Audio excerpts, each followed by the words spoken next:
Salam, selamat pagi saudara-saudaraku sahabat IKP TV dimanapun berada. Pagi ini mari kita siapkan hati kita untuk mendengarkan kebenaran firman Tuhan. Kita mulai dengan doa. Terpujilah Engkau ya Allah Bapa yang Maha Baik, Maha Pengasih, pemilik kehidupan kami. Kami sungguh bersyukur atas penyertaan-Mu, di mana di pagi hari ini kembali kami boleh membuka hati kami untuk mendengarkan firman-Mu. Kiranya kuasa Roh Kudus yang menguasai hati kami, agar kami memahami kebenaran firman-Mu. Terpujilah nama-Mu Tuhan. Amin. Bapak, Ibu, dan saudara-saudara yang terkasih, dimanapun berada, renungan bagi kita di pagi hari ini diambil dari 2 Raja-Raja 19 ayatnya yang ke-19. Maka sekarang ya Tuhan Allah kami, selamatkanlah kiranya kami dari tangannya, supaya segala kerajaan di bumi mengetahui bahwa hanya Engkaulah sendiri Allah, ya Tuhan. Demikianlah firman Tuhan. Hanya Engkau sendirilah Allah, ya Tuhan. Maka sekarang ya Tuhan Allah kami, selamatkanlah kami dari tangannya, supaya segala kerajaan di bumi mengetahui bahwa hanya Engkau sendirilah Allah, ya Tuhan. Nah, saudara-saudaraku yang terkasih, ini adalah sebuah pengakuan atau pernyataan iman dari seorang raja kepada Tuhan, yaitu Raja Hizkia yang sedang memerintah di kerajaan Yehuda sekitar abad ke-8 sebelum Masehi. Pada saat itu, kerajaan Israel Utara telah jatuh ke tangan Asyur. Dan kerajaan Yehuda yang dipimpin Raja Hizkia mendapat ancaman besar, ancaman invasi Asyur yang di bawah pimpinan Raja Sanherib.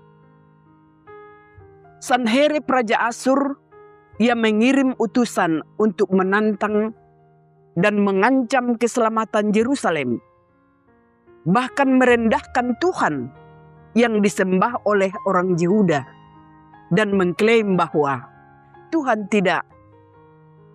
tidak ada dewa yang dapat menyelamatkan Yehuda atau Yerusalem dari tangan Asyur. Mendengar hal ini, Hizkia memang sempat merasakan suatu kesedihan dan ketakutan. Ia juga menyadari bahwa kekuatan mereka sangat lemah dan terbatas. Lalu ia mengoyakkan pakaiannya dan diselubungkannya lah badannya dengan kain kabung. Lalu masuklah ia ke rumah Tuhan. Di rumah Tuhanlah ia membentangkan seluruh ancaman Sanherib itu di hadapan Tuhan, dan ia memohon dan berdoa kepada Tuhan. Nah, saudara-saudara yang terkasih, dalam doanya Hizkia mengakui bahwa kekuasaan Tuhan adalah sebagai satu-satunya Allah yang berkuasa di bumi, dan tidak ada musuh atau masalah manusia yang lebih besar dari kekuasaan Tuhan. Dan ia percaya bahwa dengan pertolongan Tuhan ia dapat menyelamatkan Yerusalem. Dalam doa Hizkia, bukan hanya agar ia dan umatnya diselamatkan, tetapi agar semua kerajaan yang ada di dunia ini mengetahui bahwa Tuhan adalah satu-satunya yang dapat disembah dan namanya dapat dimuliakan di seluruh bangsa. Nah, saudara-saudara, benar bahwa ketika Hizkia dengan sungguh-sungguh berdoa, dengan tulus dalam kerendahan hati, tunduk memohon di hadapan Tuhan, akhirnya Tuhan menjawab doanya melalui Nabi Yesaya sebagai utusan Tuhan. Bahwa Sanherib, raja yang sombong, yang mengandalkan kekuatannya itu, tidak akan berhasil menyerang Yerusalem dan mereka mengalami kekalahan dan kembali ke negerinya. Mereka mengalami kekalahan besar karena malaikat Tuhan membunuh 185.000 prajurit Asyur dalam satu malam. Bisa kita lihat di 2 Raja-Raja 19 ayat 36 sampai 37. Hal ini menunjukkan kepada kita bagaimana kekuasaan Tuhan bekerja hanya dengan sekejap bisa menjatuhkan orang yang sombong, yang mengandalkan kekuatannya sendiri. Nah, saat tantangan dan ancaman datang mendera di dalam kehidupan kita, mendera kehidupan anak-anak Tuhan di dunia ini, tentu sudah jelas bahwa langkah apa yang tepat yang dapat kita lakukan, yaitu menyerahkan segala masalah berat dan kesulitan kita kepada Tuhan, memohon pertolongannya dengan doa yang tulus dan rendah hati di hadapannya.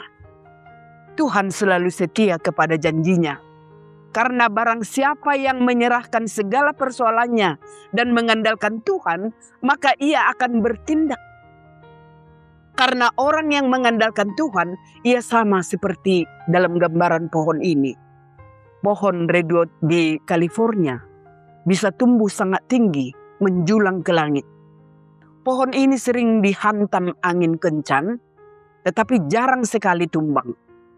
Rahasianya adalah akar mereka saling menjalin dan mengikat kuat satu sama lain di dalam tanah. Demikian juga bahwa orang yang percaya kepada Tuhan, berarti dia menancapkan akar imannya jauh ke dalam firman Tuhan dan kasih-Nya. Kekuatan kita bukan pada batang pohonnya, tetapi pada sumber tempat akar kita melekat. Jadi sebagai orang percaya atau sebagai gereja, kita tidak perlu takut menghadapi ancaman musuh atau tantangan yang datang dari orang-orang yang membenci anak-anak Tuhan. Gereja harus bersatu, mempercayakan diri dan hidup sepenuhnya kepada Tuhan. Kunci kemenangan kita, tetaplah mengandalkan Tuhan. Amin. Kita berdoa. Allah surgawi, Bapa yang Maha Kuasa, mampukanlah kami untuk selalu datang ke hadapan-Mu, memohon pertolongan-Mu, mengandalkan kuasa-Mu satu-satunya yang dapat menolong kami dalam segala permasalahan dan tantangan yang kami hadapi. Kami serahkan hidup kami, perjalanan kami ke depan, Tuhanlah yang memimpin. Terima kasih Bapa, dalam nama anak-Mu Yesus kami berdoa. Amin.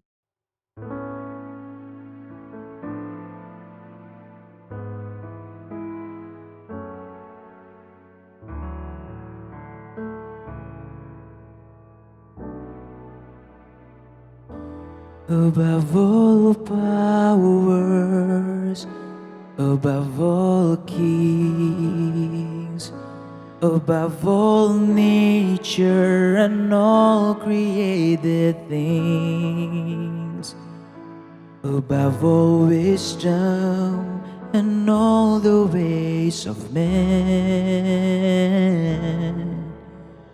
You were here before the world began. Above all kingdoms, above all thrones, above all wonders the world has ever known, above all wealth and treasures of the earth, there There's no way to measure what you're worth. Crucified,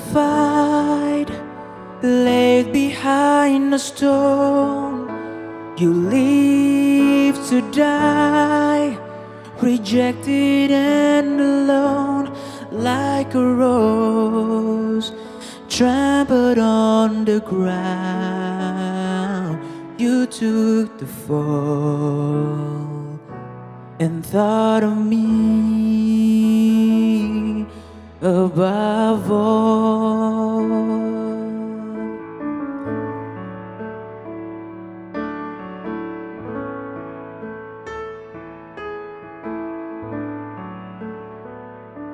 Above all kingdoms, above all thrones, above all wonders the world has ever known, above all wealth and treasures of the earth, there's no way to measure what you're worth. Crucified, laid behind a stone, you live to die, rejected and alone, like a rose trampled on the ground. You took the fall and thought of me above all.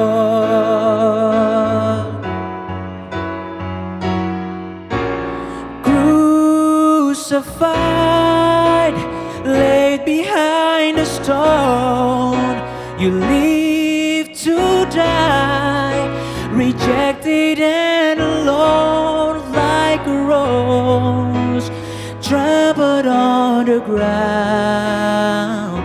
You took the fall and thought of me above all, like a rose trampled on the ground. You took the fall and thought of me above all.